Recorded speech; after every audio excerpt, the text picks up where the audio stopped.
नमस्कार, मंडल news bulletin में आपका स्वागत है। आइए पेश करते हैं आज के कुछ प्रमुख व मुख्य समाचार। शहर के फ्रेजरपुरा पुलिस थाना क्षेत्र अंतर्गत होमगार्ड कार्यालय के पास स्थित रिहायशी इलाके कांग्रेस नगर के पास में आज शाम सड़क किनारे खड़ी टाटा ईआईगो कार से एक 32 वर्षीय युवक की लाश बरामद हुई। पता चला है कि MH27 DV 5984 क्रमांक की यह कार दोपहर बाद से ही होमगार्ड कार्यालय के सामने वाले परिसर में खड़ी थी। इस लावारिस कार के संदर्भ में सूचना मिलने पर फ्रेजरपुरा पुलिस ने मौके पर पहुंचते हुए कार के दरवाजे को खोला तो भीतर से 32 वर्षीय युवक की लाश बरामद हुई। पंचनामे की जानकारी के मुताबिक इस कार में एक लेडीज पर्स व एक स्कार्फ भी मिला है। साथ ही प्राथमिक जानकारी के मुताबिक ग्रामीण पुलिस में कार्यरत आठवले नामक पुलिस सिपाही का मृतक युवक भाई बताया जाता है। फ्रेजरपुरा पुलिस ने पंचनामे की कार्रवाई करने के साथ ही कार के डैशबोर्ड, स्टीयरिंग व दरवाजों से फिंगरप्रिंट ले लिए हैं। साथ ही कार से मृत अवस्था में मिले 32 वर्षीय युवक के शव को पोस्टमार्टम हेतु भिजवाया गया है। समाचार प्रसारित किए जाने तक मामले की जांच जारी थी।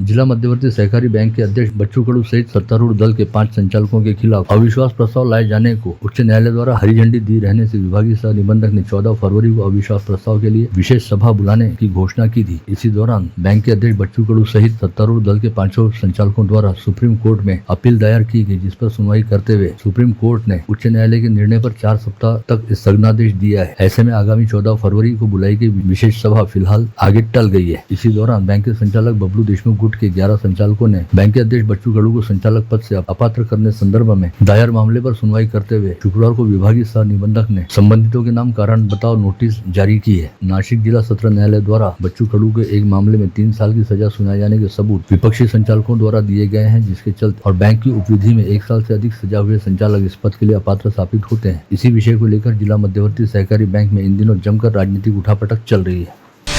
इस समय उत्तर प्रदेश के प्रयागराज में सदी का पहला व अंतिम महाकुंभ चल रहा है। 144 वर्षों के अंतराल पश्चात आयोजित होने वाले इस महाकुंभ में शामिल होकर हर कोई प्रयागराज स्थित त्रिवेणी संगम में स्नान करने की इच्छा रखता है। ऐसे में अमरावती शहर से जिले से भी कई लोग कुंभ स्नान करने हेतु प्रयागराज की यात्रा पर जा रहे हैं, लेकिन इस समय प्रयागराज में काफी अधिक भीड़भाड़ हो जाने के चलते प्रयागराज के चारों ओर यूपी पुलिस ने तगड़ा बंदोबस्त लगाते हुए बैरिकेडिंग कर दी और तथा हर ओर से आने वाले वाहनों को प्रयागराज से करीब 60 किलोमीटर पहले ही रोका जा रहा है। ऐसे में सभी सड़कों पर वाहनों की लंबी लंबी कतारें लगी हुई है और ट्रैफिक जाम वाली स्थिति बन गई है। यह ट्रैफिक जाम करीब 30 से 35 किलोमीटर लंबा है और सभी वाहन चींटी की रफ्तार से आगे बढ़ रहे हैं, जिसकी वजह से 25 से 30 किलोमीटर की दूरी को तय करने में 12 से 15 घंटे का समय लग रहा है और कई लोगों को पूरी रात अपने वाहनों में ही बितानी पड़ रही है। प्रयागराज पहुंचने पर भी सभी वाहनों को संगम स्थल से 10-15 किलोमीटर पहले ही पार कराया जा रहा है और सभी श्रद्धालुओं को 10-15 किलोमीटर पैदल चलते हुए संगम तट पर पहुंचकर स्नान करना पड़ रहा है। कुछ इस तरह के अनुभव महाकुंभ के चलते इस समय प्रयागराज में मौजूद और वहां से वापस लौट रहे अमरावती निवासी श्रद्धालुओं द्वारा दैनिक अमरावती मंडल के साथ साझा किए गए। अमरावती से ज्यादातर श्रद्धालु अपने अपने वाहनों के जरिए ही महाकुंभ की यात्रा पर रवाना हुए थे, जिन्होंने बताया कि संगम तट पर करीब 1.5 किलोमीटर लंबी रेतीली जमीन पर संगम स्नान के बाद महिलाओं हेतु कपड़े बदलने के लिए भी कोई व्यवस्था नहीं थी। ऐसे में संगम स्नान के बाद महिलाओं को काफी तकलीफों का सामना करना पड़ा।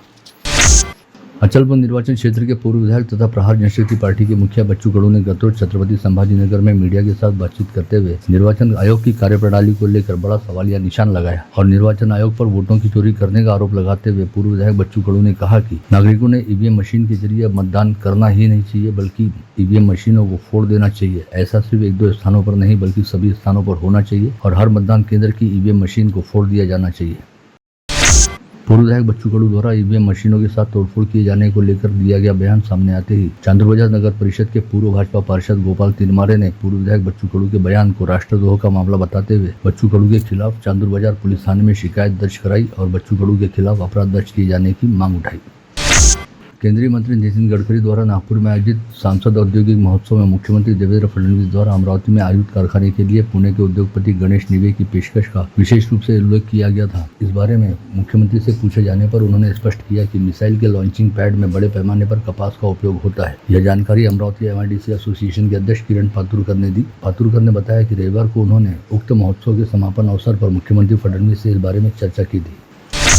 कांग्रेस के प्रदेश प्रवक्ता कपिल ढोके, कांग्रेस के जिलाध्यक्ष अमोल अमानकर व प्रवक्ता सुधीर ढोने ने आज अकोला में बुलाई गई पत्रवार्ता में कहा कि केंद्रीय बजट में कपास उत्पादकों के लिए 5 वर्ष के कपास मिशन की घोषणा की गई, लेकिन कपास उत्पादक क्षेत्रों में टेक्सटाइल पार्क ही नहीं। अमरावती में टेक्सटाइल पार्क स्थापित करने की बात कही जा रही है, लेकिन यह पार्क कहीं पर भी नजर नहीं आ रहा।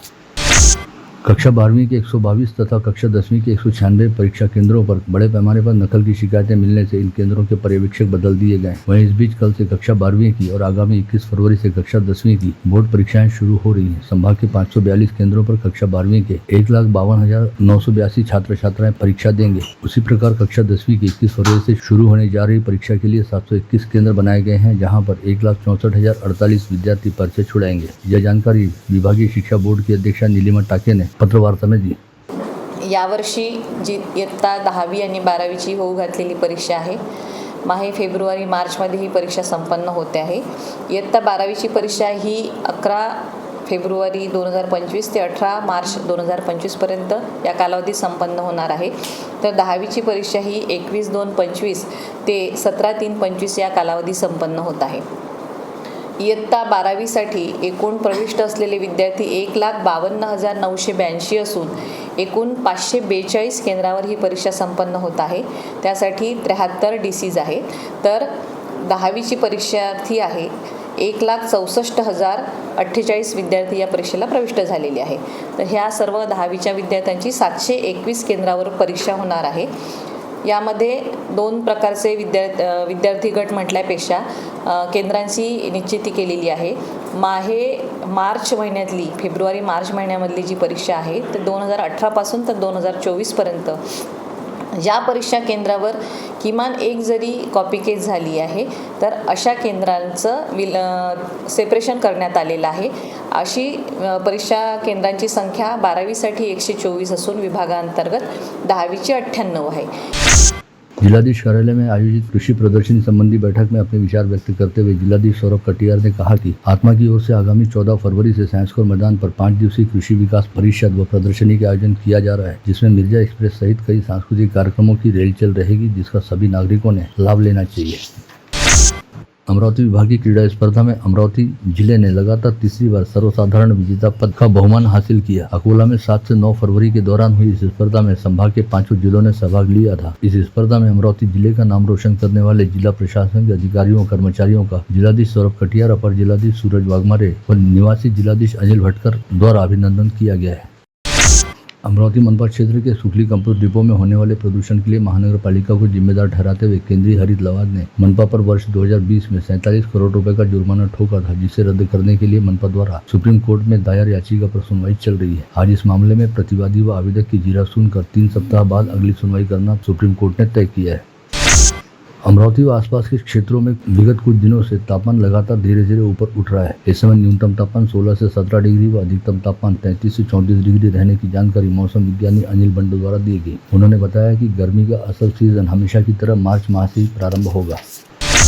सुप्रीम कोर्ट के न्यायमूर्ति तथा राष्ट्रीय विधि सेवा प्राधिकरण के कार्यकारी अध्यक्ष भूषण गवई ने अमरावती जिले के अंतिम घटक हेतु अपनी संवेदनाओं के चलते धारणी में आयोजित विधि सेवा महाशिविर व सरकारी योजनाओं के महासम्मेलन में हिस्सा लिया। अति दुर्गम रहने वाले कलमखार में हर कोई नहीं पहुंच सकता था। इस दिक्कत को ध्यान में रखते हुए न्यायमूर्ति गवई के निर्देश पर इस महाशिविर का आयोजन धारणी में किया गया, जहाँ पर न्यायमूर्ति गवई का कहना रहा कि राष्ट्रीय विधि सेवा प्राधिकरण के मार्फत समाज के अंतिम घटक तक न्याय पहुंचे, इस हेतु न्याय आपके द्वार की संकल्पना पर अमल किया जा रहा है। तो संविधान का जो फाउंडेशन है, जिसे हम संविधान की प्रस्तावना कहते हैं, उसका बेसिस है सामाजिक, आर्थिक और राजकीय न्याय। और बाबा साहब आंबेडकर ने कहा था कि राजकीय न्याय कुछ काम का नहीं है जब तक राजकीय न्याय के साथ सामाजिक और आर्थिक न्याय भी इस देश में हो सके। और हमने तय किया है कि जो राष्ट्रीय विधि सेवा प्राधिकरण है, ये हमारे नए मेंबर सेक्रेटरी आ गए और परसों के दिन ही उन्होंने कार्यभार लिया, तो निवारकर जी है। तो हमने डिसाइड किया कि रास्ता जो है वो इस देश के हर कोने में, हर देश की कोने के जो नागरिक दुर्गम भाग में बसा हुआ है, उस तक हम कैसे पहुंचेंगे। शासन ने योजनाएं की है, उस योजनाएं जो जरूरतमंद है उस तक हम कैसे पहुंचा जाए, उसके लिए हम कार्यरत रहेंगे। उसके लिए आप सबका आशीर्वाद हमें मिलता रहेगा। सुप्रीम कोर्ट के न्यायमूर्ति भूषण गवई रविवार को धारनी में विधि सेवा महाशिविर हेतु नागपुर हेलीकॉप्टर के जरिए उड़ान भरकर रवाना हुए थे, लेकिन मेलघाट में प्रवेश करते ही नेटवर्क कनेक्टिविटी के खंडित होने से पायलट सहित धारनी के कार्यक्रम आयोजकों की सांस कुछ मिनट के लिए हलक में अटक गई थी। पश्चात हेलीकॉप्टर के सुरक्षित लैंड हो जाने के बाद सभी ने राहत की सांस ली। शोध प्रतिष्ठान स्वामी विवेकानंद साधना और क्रिकेट मंडल तथा बीएमबी स्पोर्टिंग क्लब अकादमी द्वारा नवसारी परिसर के प्रांगण में विगत 3 फरवरी से आयोजित आमदार चषक रात्रिकालीन टेनिस क्रिकेट टूर्नामेंट का विगत शनिवार की शाम समारोह पूर्वक समापन हुआ। इस टूर्नामेंट में धुले 11 की टीम ने मॉर्निंग क्रिकेट क्लब को पराजित करते हुए विजेता रहने का बहुमान हासिल किया, जिसके उपरांत आयोजित रंगारंग समारोह में विधायक सुलभा खोड़के तथा राष्ट्रवादी कांग्रेस पार्टी के प्रदेशाध्यक्ष संजय खोड़के सहित अन्य कई गणमान्यों की उपस्थिति में विजेता व उपविजेता टीमों एवं इस टूर्नामेंट में उत्कृष्ट खेल प्रदर्शन करने वाले खिलाड़ियों को आकर्षक पुरस्कारों के साथ पुरस्कृत किया गया। इस समय धुले 11 के खिलाड़ी मोहम्मद नाजिम को man of the match, morning cricket club के खिलाड़ी अक्षय नरसाड़े को मैन ऑफ द सीरीज तथा मॉर्निंग क्रिकेट क्लब के खिलाड़ी मृत्युंजय ठाकरे को बेस्ट बॉलर का पुरस्कार दिया गया। भाजपा के ग्रामीण जिलाध्यक्ष व राज्यसभा सांसद अनिल बोंडे की संकल्पना के तहत पूरे साल भर चलाए जाने वाले सांसद रक्तदान अभियान के तहत कल रविवार 9 फरवरी व आज सोमवार 10 फरवरी को 2 रक्तदान शिविरों का आयोजन किया गया, जिसके तहत गत रोज शिवाय काले नामक 4 वर्षीय बच्चे के जन्मदिवस के निमित्त पिता नंद कुमार काले द्वारा जिला सामान्य अस्पताल में रक्तदान शिविर का आयोजन हुआ। वहीं आज सोमवार 10 फरवरी को लोनी टाकली गाँव में अनिता तिखले के जन्मदिवस निमित्त रक्तदान शिविर आयोजित किया गया। इन दोनों रक्तदान शिविरों में क्षेत्र के अनेकों रक्तदाताओं ने स्वयं स्फूर्त रूप से हिस्सा लेते हुए रक्तदान किया। साल भर चलने वाले इस रक्तदान अभियान में दैनिक अमरावती मंडल व दैनिक मातृभूमि द्वारा मीडिया पार्टनर की भूमिका निभाई जा रही है। दरियापुर विधानसभा क्षेत्र के विधायक गजानन लवटे की अध्यक्षता के तहत शिवसेना उबाठा के दरियापुर स्थित जनसंपर्क कार्यालय में पार्टी की समीक्षा बैठक ली गई, जिसमें विविध विषयों पर चर्चा करते हुए विधायक लवटे ने नवनियुक्त पदाधिकारियों को अपने अपने कार्यक्षेत्र में दौरा कर संगठन को मजबूत करने तथा आगामी चुनाव में अधिक से अधिक सीटों पर जीत हासिल करने का आह्वान किया। महावितरण द्वारा सभी प्रकार के ग्राहकों के प्रीपेड मीटर का तगड़ा विरोध करते हुए संयुक्त किसान मोर्चा व संयुक्त कामगार कर्मचारी कृति समिति ने आगामी 10 मार्च को अधीक्षक अभियंता कार्यालय पर मोर्चा ले जाने का ऐलान आज दोपहर यहां बुलाई गई पत्रकार परिषद में किया। इस पत्रवार्ता में कहा गया कि आगामी 1 माह में व्यापक जन जागृति कर 10 मार्च को इरविन चौक स्थित बाबा साहब स्मारक से भव्य मोर्चा निकाला जाएगा। महाकुंभ के चलते प्रयागराज सहित उत्तर प्रदेश स्थित तीर्थ क्षेत्रों की यात्रा पर रहने वाले मोहन जाजोदिया व उनके परिवार के सदस्यों ने महाकुंभ में त्रिवेणी संगम सहित काशी घाट में भाजपा का झंडा लहराते हुए एक फ्लेक्स प्रदर्शित किया, जिसमें भाजपा को महाराष्ट्र की आन बान शान बताते हुए भाजपा सांसद डॉक्टर अनिल बोंडे को अमरावती जिले का शेर बताया गया। इस फ्लेक्स पर हिंदुत्व से संबंधित कई नारे भी लिखे गए। बडनेरा निर्वाचन क्षेत्र के विधायक रवि राणा तथा जिले की पूर्व सांसद एवं भाजपा नेत्री नवनीत राणा इस समय प्रयागराज में चल रहे महाकुंभ में हिस्सा लेने हेतु जा रहे हैं, जिसके तहत राणा दंपति द्वारा महाकुंभ मेले में 12 से 14 फरवरी तक 3 दिन के दौरान मुक्काम किया जाएगा। इस दौरान राणा दंपति द्वारा पवित्र त्रिवेणी संगम में स्नान करने के साथ ही कुंभ मेले में चल रही पंडित प्रदीप मिश्रा की शिव महापुराण कथा में हिस्सा लेते हुए कथा का श्रवण भी किया जाएगा। जिला वकील संघ द्वारा आयोजित 3 दिवसीय फ्यूजन फिस्टा सम्मेलन के दौरान अमरावती जिला व सत्र न्यायालय के कई वकीलों ने अपनी कला का प्रदर्शन किया। इस समय siren of the styles the show के माध्यम से अपने अपने पसंदीदा अदाओं को मंच पर प्रस्तुत करते हुए वकीलों ने सभी को मंत्रमुग्ध किया। सम्मेलन में नए पुराने गीतों की सुरीली महफिल भी सजी। जिला वकील संघ द्वारा आयोजित 3 दिवसीय सम्मेलन के तहत रविवार को विविध स्पर्धाओं का फाइनल राउंड खेला गया, जिसमें अपनी कला का जौहर दिखाते हुए विविध स्पर्धकों ने पुरस्कार भी जीते। बडनेरा शहर में मनमाने तरीके से ऑटो रिक्शा सड़कों पर खड़े रखकर यातायात में दुविधा निर्माण करने वाले ऑटो रिक्शा वालों के खिलाफ आज थानेदार सुनील चौहान व ट्रैफिक निरीक्षक रीता उइके ने संयुक्त रूप से अभियान चलाते हुए कई ऑटो को बडनेरा थाने में लाकर खड़ा किया। पुलिस की इस कार्रवाई से ऑटो चालकों में अच्छा खासा हड़कंप मचा। नमूना परिसर निवासी पूर्व पार्षद लवीना हर्षे के बंद घर में घुसकर अज्ञात चोरों ने 20 तोला सोना व 1 लाख रुपए की नगद रकम पर विगत 3 फरवरी की रात हाथ साफ किया था। घटना के 6 दिन बाद क्राइम ब्रांच के निरीक्षक गोरखनाथ यादव के नेतृत्व वाले दल ने इस वारदात को अंजाम देने वाले कुख्यात को गिरफ्तार कर उसके पास से 14,40,000 रुपए मूल्य का 19 तोला सोना जब्त करने में सफलता प्राप्त की। पकड़े गए आरोपी का नाम बुल्ढाना जिले की मेहकर तहसील के जानेफल थाना अंतर्गत शेंदला गाँव में रहने वाले सतनाम सिंह प्रताप सिंह बावरी बताया गया है। वहीं उसके साथीदार रहने वाले उसके 2 भांजे माया सिंह सरदार व सतवंत सिंह सरदार अभी पुलिस की गिरफ्त से बाहर है। गाड़गेनगर पुलिस थाना क्षेत्र अंतर्गत रहने वाली 20 वर्षीय विवाहिता की तबीयत खराब रहने और उसे संतान नहीं होने के चलते उस महिला का जादू टोना करते हुए इलाज करने वाले रतन चौहान महाराज नामक तथाकथित तांत्रिक ने उक्त विवाहिता को अपने घर पर बुलाकर अकेले कमरे में ले जाते हुए उसके साथ अश्लील हरकत करने के साथ ही उससे दुष्कर्म किया और यह बात किसी को भी बताने पर उसे जादू टोना करते हुए जान से मार देने की धमकी दी। पीड़िता की शिकायत पर गाड़गेनगर पुलिस ने तथाकथित मांत्रिक दिगंबर चौहान के खिलाफ आपराधिक मामला दर्ज करते हुए उसकी तलाश करनी शुरू की है। मोर्शी में अपर वर्धा बांध के पास जोलवाड़ी रोड पर वन विभाग के जंगल में एक 30 वर्षीय युवक का हाथ और सिर कटा हुआ शव पुलिस को बरामद हुआ। इस मामले में पुलिस ने मृतक के 2 रिश्तेदारों को कब्जे में लेकर पूछताछ की। मृतक की शिनाख्त मायवाड़ी गांव निवासी दुर्गादास नेहारे नामक 30 वर्षीय युवक के तौर पर हुई है, जो 6 जनवरी से लापता था और विगत 1 माह से दुर्गादास की काफी खोजबीन चल रही थी, परंतु उसका कहीं कोई पता नहीं चला। वहीं 8 फरवरी को आष्टी थाना अंतर्गत जोलवाड़ी परिसर में मजदूरों को जंगल क्षेत्र से दुर्गादास का क्षत विक्षत शव बरामद हुआ। मृतक की शिनाख्त उसकी जेब में रहने वाले आधार कार्ड से हुई। अंजनगांव सुरजी तहसील के लखाड़ गांव में 27 वर्षीय विवाहिता अर्चना लवड़े द्वारा रविवार को सुबह फांसी लगाकर आत्महत्या कर ली गई, लेकिन हंगामा तब मचा जब विवाहिता के मायके वालों ने उस ससुरालियों द्वारा उसकी हत्या किए जाने की शिकायत अंजनगांव सुरजी पुलिस थाने में दर्ज कराई और आरोपी पति सहित ससुरालियों की गिरफ्तारी होने तक मृतका का अंतिम संस्कार नहीं करने की भूमिका अपनाई। इस दौरान पुलिस ने आरोपी पति प्रमोद लवड़े को पूछताछ हेतु हिरासत में लिया, जिसके बाद मायके वालों का गुस्सा शांत हुआ। पश्चात शाम 6 बजे अर्चना लवड़े के पार्थिव पर अंतिम संस्कार किया गया। मुजरी से तिवसा मार्ग पर रविवार की देर रात अंधी गति से दौड़ रहा 4 पहिया वाहन के चालक का संतुलन बिगड़ने से वाहन नहर में पलटी होकर दुर्घटनाग्रस्त हो गया।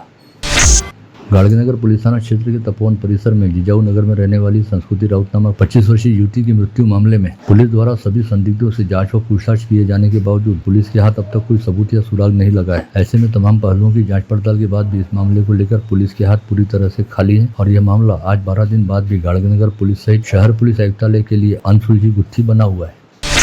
गाड़गेनगर थाना क्षेत्र के सोनल कॉलोनी के निकट रत्नदीप विहार में जारी मकान के निर्माण कार्यस्थल से चोरी हुए इलेक्ट्रिक साहित्य के मामले में पुलिस ने सुजीत वैद्य नामक आरोपी को पकड़कर उसके पास से चोरी का माल जब्त करने में सफलता प्राप्त की।